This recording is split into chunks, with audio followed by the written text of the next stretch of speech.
ஊழல் வழக்கில் நீதிமன்றம் கூறிய பிறகு அமைச்சர் ஒருவர் பதவியில் இருந்து விலகியுள்ளார் எனவும் மற்றொரு அமைச்சர் வேறு காரணங்களுக்காக பதவி விலகி இருப்பதாகவும் கூறியுள்ள நிதியமைச்சர் நிர்மலா சீதாராமன், ஊழல் கூட்டணிக்காரர்கள் எங்கள் கூட்டணி குறித்து பேசுவது சிரிப்பாக இருக்கிறது என நகையாடியுள்ளார்.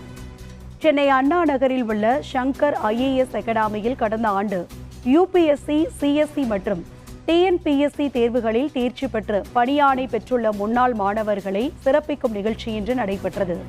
நிகழ்ச்சிக்கு பின்பு செய்தியாளர்களிடம் பேசிய நிர்மலா சீதாராமன், தமிழ்நாட்டில் சாதி பெயர்களுடன் சாலைகள் இருப்பதை இன்று வரை பார்ப்பதாகவும், சாதி இழிவை கூறி மனித கழிவுகளை குடிநீரில் கலக்கும் நிலை தமிழகத்தை தவிர மற்ற வட மாநிலங்களில் கூட இல்லை எனவும் குற்றம் சாட்டினார்.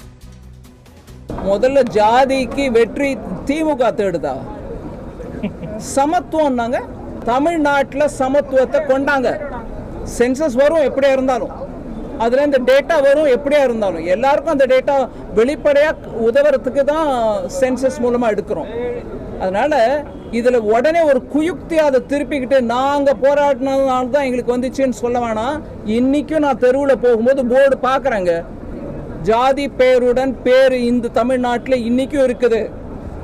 ஜாதி விவகாரத்தில் இன்னைக்கும் கழிவு, மனித கழிவை குடிநீர்ல சேர்க்கறது இந்த தமிழ்நாட்டில் தான் நடந்திருக்கு. எங்கேயும் நம்ம கொஞ்சம் ஒரு விதமா நாங்க நல்லா முன்னேறிட்டு இருக்கோம், வடக்குல சில ஸ்டேட்ஸை பாருங்க முன்னேறல அப்படின்னு சொல்றீங்களே, அந்த ஸ்டேட்ல கூட இந்த மாதிரி மனித கழிப்பை கொண்டு போய் தண்ணியில குடிக்கிற தண்ணியில சேர்க்கல.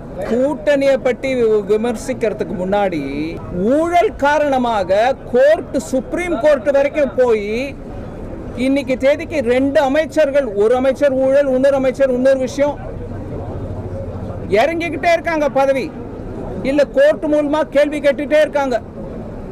அப்பேற்பட்ட கூட்டணியை நடத்துற மாண்புமிகு அமைச்சர், முதலமைச்சர் அவர்கள் எங்க கூட்டணியை பத்தி பேசினா எனக்கு கொஞ்சம் என்ன புரியலைங்க. இது யாரை பத்தி பேசுறது?